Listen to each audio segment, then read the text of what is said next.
PG Tips, Dr. Bimal Chaya here with you all guys.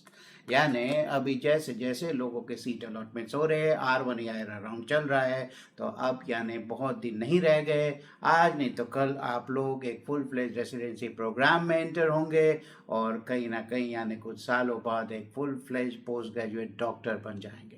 तो doctor बनने के लिए सबसे बड़ा कैरेक्टर क्या है दोस्तों? डॉक्टर से एक्सपेक्टेशन जो सबसे बड़ा कैरेक्टर जो डॉक्टर का होना चाहिए वो क्या है?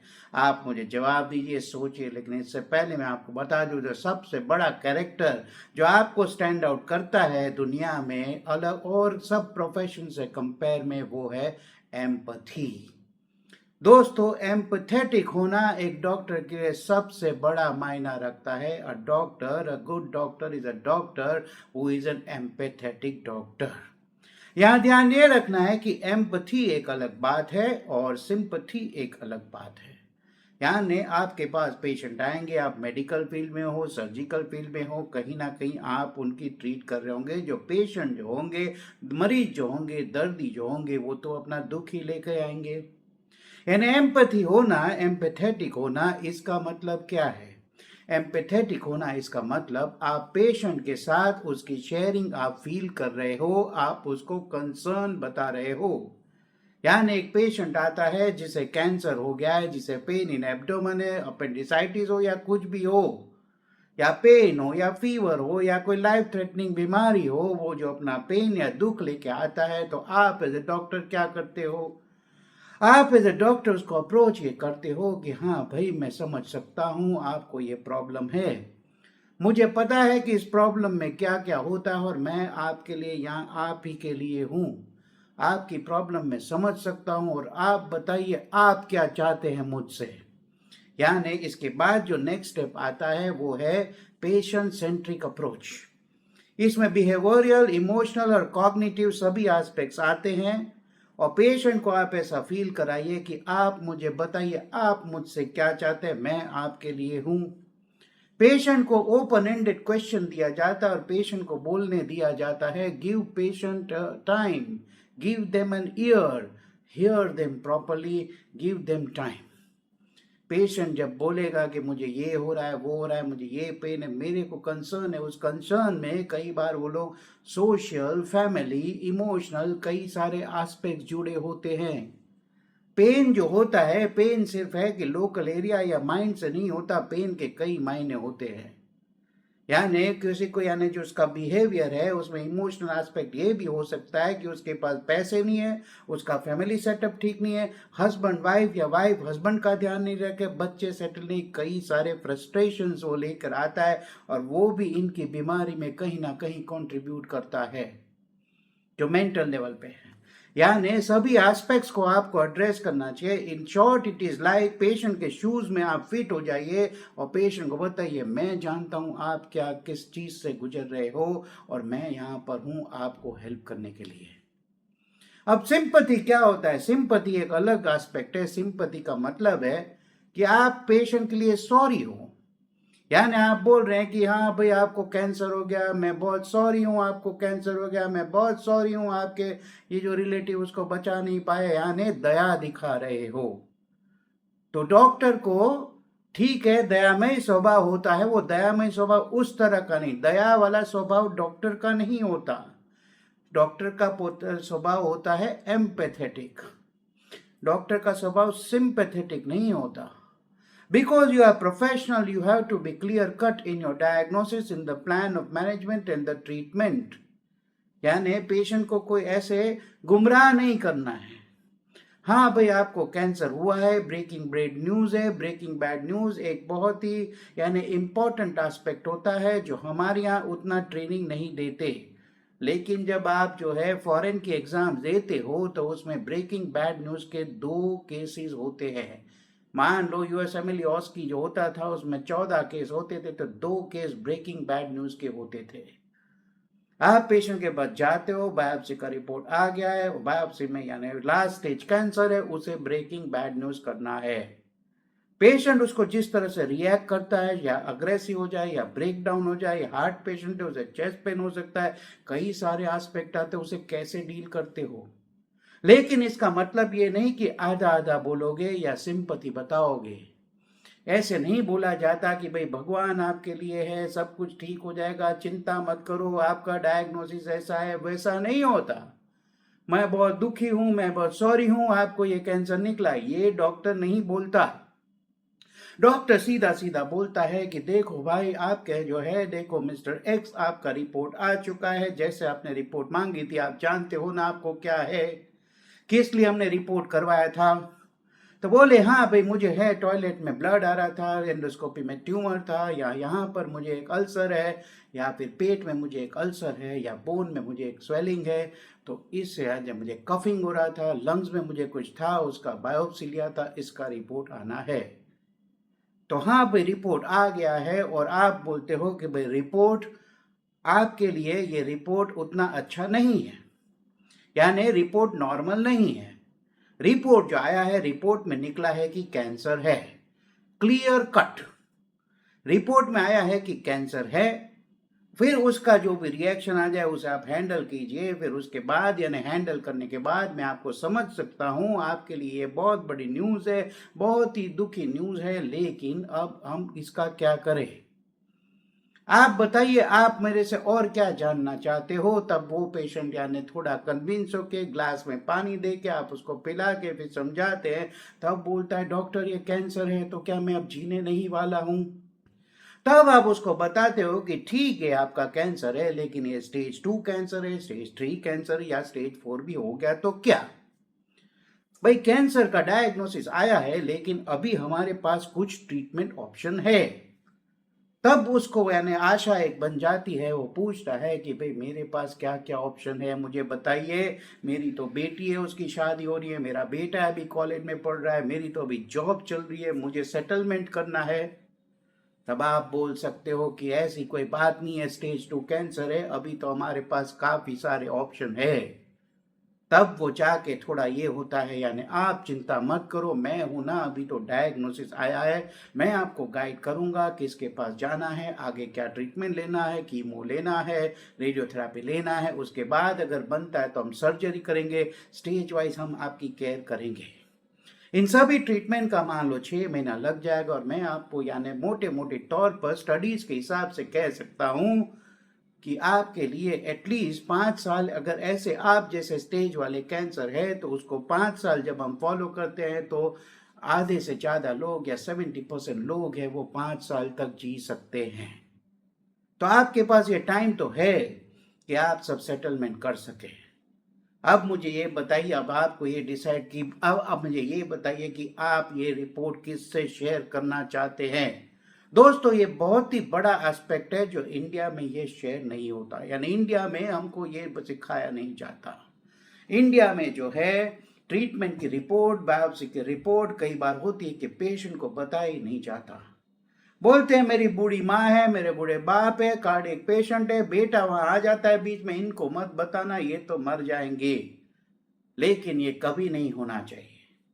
ये जो रिपोर्ट है आप किसी को नहीं बता सकते, ना ही वाइफ को बता सकते हैं, ना ही बेटे को या बेटी को। कोई भी आ जाए, वहां इंग्लैंड से आया, यूएसए से मैं आया हूं, मैं इनका बेटा हूं, मुझे ये हक है जानने का। हाँ, तुम्हें जानने का हक है, लेकिन कब?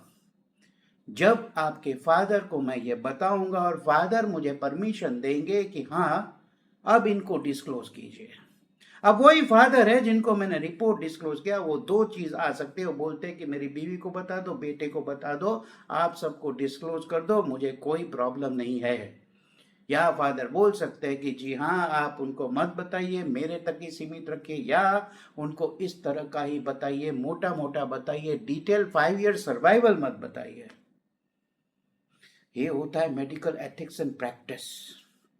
अब जो आएगी भी, जो एम्पैथेटिक बिहेवियर की जो बात है, यानी एम्पैथी में क्या होता है कि आपको पेशेंट सेंट्रिक अप्रोच रखना है, पेशेंट का इन्वॉल्वमेंट होना है, और पेशेंट क्या चाहता है उसके हिसाब से करना है। जी हाँ, वो सर्जरी तो करवाने ही वाला है, सर्जरी के लिए आया है, लेकिन प्रिस्क्रिप्शन देना और सर्जरी करना, इससे मामला खत्म नहीं होता। पेशेंट के कंसर्न्स आपको एड्रेस करने हैं। मान लो मैं एनेस्थेटिक हूं, लेकिन मैं जब भी जाता हूं किसी पेशेंट को, मैं एटलीस्ट 15 से 20 मिनट देने की ट्राई करता हूं। अगर सुप्रा मेजर सर्जरी हो तो आधे घंटे तक काउंसलिंग करता हूं। मैं हैरान हो जाता हूँ जब मैं वार्ड में पेशेंट को देखने जाता हूँ, तब मैं उन्हें पूछता हूँ कि I am doctor so and so, I am your anaesthetist and you are under admitted under so and so surgeon and do you know that tomorrow is your surgery? Patient says, yes, tomorrow is my surgery. Then the next question comes that, do you have any questions for me? अब मैं आया हूं, मैं anaesthesia देने वाला हूं, local भाषा में बोलते सीसी सुंगाना या मास सुंगाना, यही अभी तक कंसेप्ट है एनेस्थीसिया का। Unfortunately people don't have any concept about anaesthesia. चलो कोई बात नहीं, मैं बेहोशी का डॉक्टर हूं।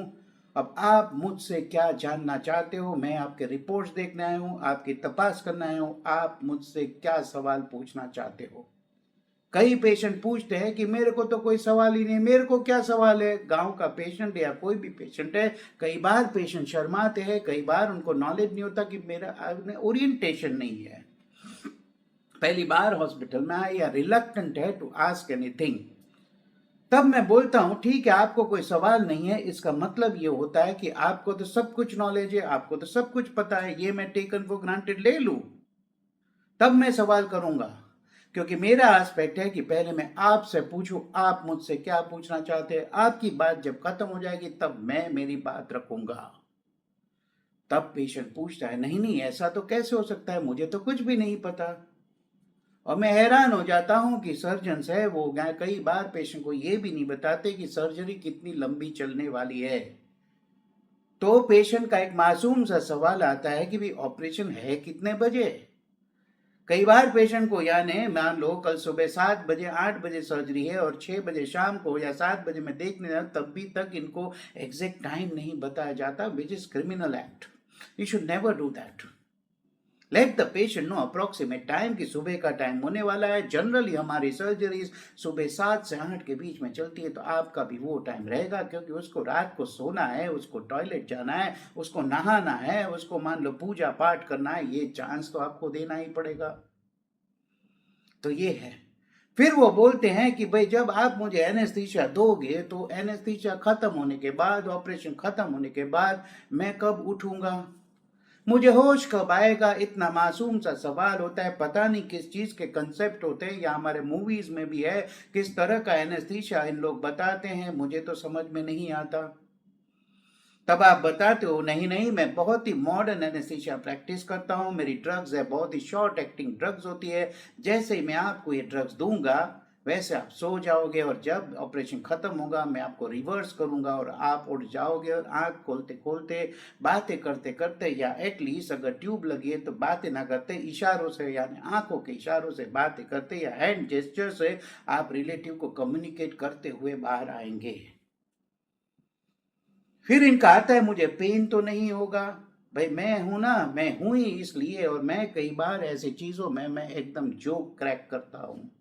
पेशेंट को कॉन्फिडेंस लेने के लिए मैं कई बार ऐसा जोक क्रैक करता हूं कि मैं पेन होने, अगर आपको पेन हुआ तो मैं किस मर्ज की दवा हूं, मुझे क्यों बुलाया गया अगर आपको पेन होने दूंगा तो?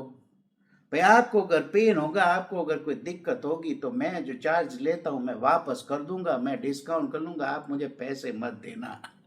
जैसे होता है कि भाई बाजार में कोई आइटम खरीदने जाते हैं और वो मान लो खोटी निकलती है तो पैसा वापस, प्रोडक्ट वापस, पैसा वापस। तो पेशेंट हंसने लगता है, कंफर्टेबल होता है, फिर हम अपनी बातें रखते हैं कि भाई आपको ये मेडिकल प्रॉब्लम्स है, ये है वो है वो है, आपको ये स्पायरोमेट्री करना है, आपको सो जाना है, आपको पानी पीना है, आपको नहाना है, आपको क्या करना है, आपको नींद आएगी या नहीं, इतने बजे उठना है, इतने बजे ऑपरेशन थिएटर में बुलाएंगे, इस चीज़ की प्रोसीजर्स आपको ऑपरेशन के यानी एनेस्थीसिया के पहले होगी और ये होगा एनेस्थीसिया के बाद। पेशेंट को आपको यह भी पूछना है कि भाई ये जो एम्पैथी की ही बात चल रही है दोस्तों मेरे एस्पेक्ट से, because I am involve with the surgeries. जो सबसे ज्यादा खौफनाक बात होती है पेशेंट के लिए, ऑपरेशन थिएटर में जाना, सर्जरी में जाना। एम्पैथी का दूसरा एस्पेक्ट आता है कि you show also connect with them, कि भाई सुबह कौन आने वाला है, भाई कौन लोग हाजिर होने वाले हैं, मेरे को किससे कम्युनिकेट करना, ये आप मुझे बता के रख दीजिए। कोई 2 बंदे नॉमिनेट कर दीजिए, ऑपरेशन में अगर कुछ बीच में होता है तो मैं किसको बताऊंगा, ये मुझे आप बता दीजिए। तो वो बोलते हैं हाँ मेरा बेटा रहेगा, मेरी बहू रहेगी, मेरी लड़की रहेगी, ये लोग, या मेरा भाई वहां पर रहेगा, आप उनसे कम्युनिकेट कीजिएगा। पेशेंट को एंजाइटी लेवल इतना लो हो जाता है ये सब बातें करने से। पेशेंट का यानी सोशल एस्पेक्ट देखने के बाद आप उसका रिलीजियस एस्पेक्ट, उसका स्पिरिचुअलिटी लेवल भी देखना बहुत इंपॉर्टेंट होता है, उसका आईक्यू लेवल भी जज करना बहुत इंपॉर्टेंट होता है दोस्तों। Surgical outcome, depth of anaesthesia all depends on what kind of a patient is. मान लो मैं एक पढ़ा लिखा डॉक्टर हूं और उसमें भी मैं अगर एनेस्थेटिस्ट हूं तो मुझे एनेस्थीसिया जब आप दोगे तो the dose required for giving anaesthesia to me will be higher than the others. ये अलग बात है कि अल्कोहलिक भी होते हैं, उनका भी लिवर का टॉलरेंस इतना हो जाता है दवाइयों का कि उनका भी डोज ज्यादा होता है, लेकिन हायर आईक्यू लेवल वाले का तो डोज ज्यादा ही होता है। स्पिरिचुअलिटी एस्पेक्ट पे आ जाओ, जो बहुत ही स्पिरिचुअल आदमी होते हैं, बहुत ही स्पिरिचुअल यानी मक्कम दिल वाले होते हैं, भक्ति भाव में जो आचार रखते हैं, तो उनका यानी मनोबल बहुत ही यानी पक्का होता है, तो उनको यानी पेन कम ही होता है। ये बहुत ही बड़ी फैक्ट है, ये साइंटिफिक बात है। लोग बोलेंगे कि क्या एब्सर्ड बात कर रहा है डॉक्टर होके, लेकिन बट बच्चों या people who are watching this video, believe me, length and breadth I worked in USA, I have seen UK and I have worked in Middle East, और इंडिया में भी मैं काम कर रहा हूँ। यानी मैंने जो है अलग अलग रिलीजन, अलग अलग एस्पेक्ट, अलग अलग रेस के लोगों को एनेस्थीसिया में मैं देता हूँ, सर्जरी का आउटकम मैं देखता हूँ। अब मुझे कोई बोलेगा कि साइंटिफिक बातें करो, तो मुझसे ज्यादा साइंटिफिक बात करेगा ही कौन। यानी मैं पेशेंट को एनेस्थीसिया देता हूं तो पेशेंट जाता है बिल्कुल कोमा में। इस anaesthesia is nothing but friends, it is a medical coma state, यानी इंड्यूस कोमा। आप जानबूझकर दवाई लेके पेशेंट को कोमा में डालते हो, पेशेंट हिलता नहीं है, पेन नहीं होता और डीप कोमा में चले जाता है, और फिर उसी पेशेंट को आप बाहर निकालते हो fully conscious, aware and without pain free. तो मेरे से ज्यादा तो साइंस या साइंटिफिक बातें तो कोई कर ही नहीं सकता। और उसमें जब कोरोना जैसी डिजीज आती है तो आपने तो देखा कि उसके लिए क्या आपको साइंस के पास कोई आंसर था? नहीं था। तो स्पिरिचुअलिटी कहने का मतलब है कहीं ना कहीं आती है। मैं हमेशा अपने पेशेंट को पूछता हूं क्या आप कोई रिचुअल्स फॉलो करना चाहोगे, और मेडिकल एथिकल प्रैक्टिस में this is a very important aspect to ask to the patient before the surgery और procedures that do you have any rituals to follow. Somebody may say that मैं अपने भगवान का नाम लेना चाहूंगा, मैं अपने अल्लाह का नाम लेना चाहूंगा, मैं अपने क्राइस्ट का नाम लेना चाहूंगा, या जूस भी है जो अपना तरीके से जो रिचुअल करना चाहे। You cannot object to that. Sometimes the patient में से कि भाई है कि आप जब एनेस्थीसिया देते हो, आप जब मास्क करते हो और आईवी जब आप इंड्यूसिंग एजेंट प्रोपोफोल देते हो, तो मान लो मैं हमेशा यहाँ तो ज़्यादा हमारी कम्युनिटी के पेशेंट है तो मैं सबको बोलता हूँ किस भगवान का नाम लेना है। अम्मा किस भगवान का नाम लेना है, आंटी किस भगवान का नाम लेना है, या बेटे ओम नमः शिवाय बोलो। कोई मुझे बोलता है गणपति का बोलो, कोई बोलता है ओम नमः शिवाय बोलो, कोई बोलता है जय श्री कृष्णा बोलो, जय श्री राम बोलो, या माता जी की जय अम्बा माँ बोलो। वहां पर मैं जो सऊदी में था, और आज भी जो मेरे मुस्लिम पेशेंट्स आते हैं तो मैं उनसे बोलता हूँ कि भाई अल्लाह का नाम ले लो, मैं आपको यानी बिस्मिल्लाह करो, मैं आपको एनेस्थीसिया दे रहा हूँ, या रिमेंबर जीसस क्राइस्ट, और मैं आपको एनेस्थीसिया दे रहा हूँ, और उस तरह से मैं उन्हें इंड्यूस करता हूँ। This is a part of showing empathy to the patient, getting involved in the patient's character and his beliefs, and allowing them and following them and allowing them to practice that. कई patient मुझे बोलते हैं कि मेरा जो है कोई यहाँ लगा हुआ है, कोई लॉकेट लगा हुआ है, कोई फोटो है, क्या मैं अपने भगवान का, अपने गॉड का फोटो रख सकता हूँ? इसमें कोई परहेज नहीं होने चाहिए। ऑर्थोपेडिक की सर्जरी, लोअर लिम्ब की सर्जरी, या कोई भी सर्जरी हो भाई, जब पेशेंट अंदर आ रहा है तो फोटो लेके आए तो कौन सी बड़ी बात है? कोई बड़ी बात नहीं है। स्टेरिलिटी का आपको अगर चिंता है तो आप क्या करते हो, उसी फोटो को जब पेशेंट इंड्यूस हो जाता है आपको प्रॉमिस करोगे कि ये फोटो आपके साथ रहेगा ड्यूरिंग द सर्जरी। ये फोटो भगवान आपके साथ रहेंगे, यानी एक स्टेराइल यानी जो प्लास्टिक की बैग होती है जिसमें हम बायोप्सीज लेते हैं, तो स्टेराइल बैग में वो फोटो डाल दीजिए। सील वाली बैग होती है, पेशेंट के माथे के नीचे, पिलो के नीचे रख दीजिए। इसमें क्या प्रॉब्लम है? कोई प्रॉब्लम नहीं है। पेशेंट का जो आउटकम जो आना है वो तो आएगा ही, लेकिन मैं देखता हूं कि आउटकम्स इसमें काफी बेहतर होते हैं। There is something like inner healing और स्पिरिचुअलिटी, कुछ उस लेवल पे कोई एंडोर्फिन्स रिलीज होते हैं या कुछ तो है, कोई तो ऐसी शक्ति इन लोगों में आती है जो इन्हें हील करने में, इन्हें रिकवर करने में, इन्हें वापस खड़े होने में हेल्प करती है। यानी एम्पैथी जब आप रखते हो, एम्पैथेटिक प्रैक्टिस जब आप करते हो, तो इसमें पेशेंट का जो है आउटकम सुधर जाता है, ये फर्स्ट। दूसरा है कि पेशेंट डॉक्टर का ट्रस्ट जो है वो काफी सारा बिल्ड होता है, पेशेंट का ट्रस्ट लेवल काफी हाई हो जाता है। तीसरा है जो जो ट्रीटमेंट आप जो बोलोगे वो पेशेंट यानी ही adheres to the treatment, follows your treatment. और इसी के साथ यानी the biggest problem when you discharge the patient, they go home, they don't follow your instructions. यानी आप उनको बोलते हो कि एंटीबायोटिक 10 दिन तक लेना है, तो वो बोलते 4 दिन के बाद मुझे कोई प्रॉब्लम ही नहीं है, तो एंटीबायोटिक बंद कर देते हैं। पेन के मान लो है एंटीकोगुलेंट्स बंद कर देते हैं, they default on the drugs and then they may get infection, secondary infection, और they may get clot in the leg and pulmonary embolism. तो पेशेंट का ट्रस्ट जीतना, पेशेंट का यानी जो adherence to the treatment improves a lot, और इससे overall outcome बहुत ही अच्छा आता है।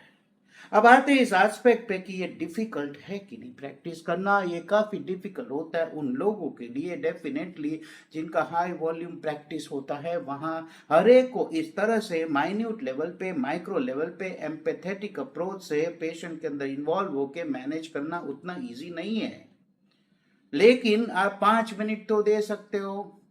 आप जब कोई सर्जरी के लिए जा रहा है तो कुछ तो काउंसलिंग कर रहे हो, या तो आपकी टीम में आपके साथ जूनियर मेंबर्स हो, मेडिकल डॉक्टर्स हो, मेडिकल ऑफिसर्स ऐसे हो, या एक सोशल वर्कर ऐसा हो जो पेशेंट के साथ ये सब उसके सोशल एस्पेक्ट्स, इसके जो है पेशेंट के कंसर्न्स, इसको एड्रेस कर चुके। ऐसा तो स्ट्रक्चर बना ही सकते हो अगर आपके पास कम टाइम है। फिर वो जो सोशल जो वर्कर है या मेडिकल ऑफिसर है आपको ब्रीफ करता है, उसमें से आप पिकअप कीजिए जो सबसे इंपॉर्टेंट कंसर्न है पेशेंट का, कि मुझे ऑपरेशन के पहले ये चाहिए, मुझे ये नहीं चाहिए। तो वो जब आप राउंड लेने जाते हो 5 मिनट में आप उसको एड्रेस कर दीजिए और देखिए आपका यानी पेशेंट का रिस्पॉन्स। तो this is all about it, this should reflect in your personality, it can not be made artificial. लेकिन मैं आप लोगों को इसलिए एडवाइस दे रहा हूं because you are entering residency which is a very important part, it's the foundation of the practice that you are going to do for next 35 years बच्चों। 35 साल तक जो आप करने वाले हो उसका फाउंडेशन अभी आपको बिल्ड करना है, आपको अपना कैरेक्टर बिल्ड करना है, आपकी पर्सनालिटी उस तरह की बनानी है कि भाई ये जब डॉक्टर आया मेरे को हमेशा ऐसे बोलते हैं कि पिछला पेशेंट था, उन्होंने मुझे बोला, पिछला जो मेरा पेशेंट था उसको होता है कि उसको बायलेटरल ओवेरियन मासेस आते हैं, ब्लीडिंग पीवी हो रहा है, उसको समझ में नहीं आ रहा क्या है, फिर उसका हीमोग्लोबिन फॉल हो रहा है, तब जाके देखते हैं कि इसको तो प्राइमरी गैस्ट्रिक कैंसर है और ये जो ओवेरियन है क्रूकेनबर्ग ट्यूमर है। पेशेंट परेशान हो जाता है, उसका जो पोर्ट लगाते हैं वो भी ब्लॉक हो जाता है। वो बोलती है जब मुझसे मिलती है कि डॉक्टर आप पहले ऐसे डॉक्टर हो, 6 महीने से मैं कीमो ले रही हूँ, सभी मेरी वेन्स खत्म हो गई है, कि जिस तरह से आप मुझसे बात कर रहे हो आज तक 6 महीने से मैंने ऑन्कोलॉजिस्ट को मिली, मैं सर्जन को मिली, मुझे किसी ने इस तरह से बात नहीं किया। ये पेशेंट भूत से आती है, मोमेडन पेशेंट है, मुस्लिम पेशेंट है, मैं जिस तरह से उसके साथ इन्वॉल्व हो गया, जब मैं वो ओटी में आती है तो हंसी खुशी से आती है। उस दिन उनका हस्बैंड नहीं था, प्रिया ऑफ हस्बैंड को मिला थी, यही तो जो डॉक्टर है जो कल आए थे।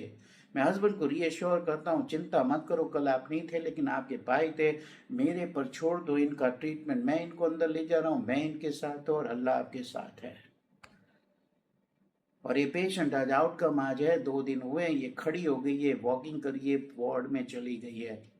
The surgery lasted for 14 hours, her surgery lasted for 14 hours बच्चों। she underwent gastrectomy, bilateral oophorectomy, colon resection, entire peritectomy यानी cytoreductive surgery, entire para-aortic, pelvic, lymph nodes removed, and then she underwent high temperature hyperthermic intraperitoneal chemotherapy, जिसको लगता है 14 घंटा। Abdomen की ये सबसे बड़ी सर्जरी, आज वो पेशेंट 2 दिन में वार्ड में चली जाती है। So it is not about just A, B, C, D, I do this, I do that and I am detached with the patient, मैं प्रोफेशनल, इस तरह से प्रैक्टिस नहीं होती। एम्पैथी अपने आप में इनकॉर्पोरेट कीजिए, आज से ही प्रैक्टिस कीजिए, फर्स्ट डे ऑफ रेसिडेंसी से प्रैक्टिस कीजिए, जितना होता है उतना कीजिए, वो आपकी पर्सनैलिटी में दिखेगा, पेशेंट्स को दिखता है। और जो बोलते हैं कि इनकी प्रैक्टिस नहीं चल रही, वो नहीं चल रही, लेकिन पेशेंट को दिखता है, फिर वही पेशेंट दूसरे पेशेंट को रेफर करता है, यहाँ पर जाओ, ये डॉक्टर से अप्रोच करो, ये डॉक्टर जैसा कोई डॉक्टर नहीं है। डॉक्टर, आपने तो मेरी सारी एंजाइटी ही दूर कर दी, आपने तो मुझे प्री ऑप ही इतना सारा अच्छे से कॉन्फिडेंस दे दिया कि अब मैं कॉन्फिडेंट हूं कि मैं यहां से उठ खड़ी होंगी। मैं पेशेंट्स को ये बोलता हूं कि देखो, बड़ी सर्जरी है, समझ लो, कोई छोटी सर्जरी नहीं है। सुबह आप 7 बजे अंदर जाओगे, शाम के 5-6 बजे से पहले, या हो सकता है 7, 8, 9 भी बज जाए। हम लोग एनेस्थीसिया देंगे, सर्जन आपकी सर्जरी करेंगे, रिलेटिव आपके साथ खड़े रहेंगे, जो फाइनेंशियल सपोर्ट करने वाले रिलेटिव वो फाइनेंशियल सपोर्ट करेंगे, आप आईसीयू में रहेंगे, हम बाहर रहेंगे, लेकिन एक्सरसाइज आपको करना है, खड़ा आपको होना है, रिकवर तो आपको अपने हिसाब से ही होना है। That makes a lot of difference. So आज के लिए इतना ही बच्चों। Empathy is a very big topic to start with. When you are doing residency, ये कैरेक्टर अपने आप को इनकॉर्पोरेट कीजिए, stand out among the masses, यानी masses में से आप स्टैंड आउट कीजिए, आप एक अलग किस्म के डॉक्टर बनिए, अलग किस्म के इंसान बनिए। It is not that I am a doctor. A doctor is not a doctor. A patient is not a patient. Patient is a human. उसको ह्यूमन की तरह देखिए, उसके प्रॉब्लम्स को देखिए, उसे एड्रेस कीजिए, ट्रीटमेंट होना ही है। If you like, share, if you like my content, then like, share, and subscribe my video. We are nearing 1,000 subscriptions. We need to get to 1,000 subscriptions as soon as possible. We are good on our hours, यानी ये channel काफी अच्छे से grow हो रहा है। मैं चाहता हूँ इस तरह के वीडियोस आपको कोई नहीं बताएगा बच्चों, इस तरह का कंटेंट कोई नहीं देता है। मैं बोलता हूँ कि कंटेंट में देखता हूँ, सिर्फ जो है इनके जो है थंबनेल देख के मैं फ्रस्ट्रेट हो जाता हूँ। भाई किसी का थंबनेल है, ये ब्रांच बेकार है, 5 ऐसी ब्रांच बेकार है, ये सेंटर बेकार है, क्या है? क्योंकि एक मानसिकता होती है, एक ह्यूमन बीइंग का जो बिहेवियर होता है, उसमें नेगेटिविटी अच्छी से बिकती है। नेगेटिव न्यूज है वो वायरल इजीली होते हैं, इसीलिए तो ना न्यूज चैनल्स नेगेटिव ही बताते हैं। किसी न्यूज चैनल को आपने देखा, did you see any dedicated news channel, वो सिर्फ पॉजिटिव न्यूज या प्रोग्रेसिव न्यूज, देश को आगे बढ़ते हुए दिखाते हैं? नहीं, they only show negativity. Newspaper खोल के देख के सिर्फ होगा, यानी एक्सीडेंट्स की बात होगी, करप्शन की बात होगी, या रेप की बात होगी, और क्या क्या नेगेटिव बातें ही होगी वहां पर। कोई ये नहीं बताएगा कि इतने कॉलेजेस खुल गए, इतने हॉस्पिटल्स खुल गए, इतना प्रोग्रेस हो गया, देश का इतना अच्छा हो गया, दुनिया का इतना अच्छा होने वाला है। कोई आदमी है जो आगे देश को बढ़ा रहा है? कोई ऐसे एग्जाम्पल्स, वो ऐसे पैसे है, वो होंगे तो भी अंदर के पेज में होंगे, क्योंकि वो बिकता नहीं है। तो हम लोग को वो कम्युनिटी बनानी है, एक पॉजिटिव कम्युनिटी बनानी है, एक ऐसी कम्युनिटी जो आगे जाके ग्रो करे। आप ही मेरे चैनल में अगर कोई क्वेश्चन पूछता है, कमेंट करता है, तो जिन बच्चों को उनका आंसर पता है, आप ही उसको आंसर कीजिए।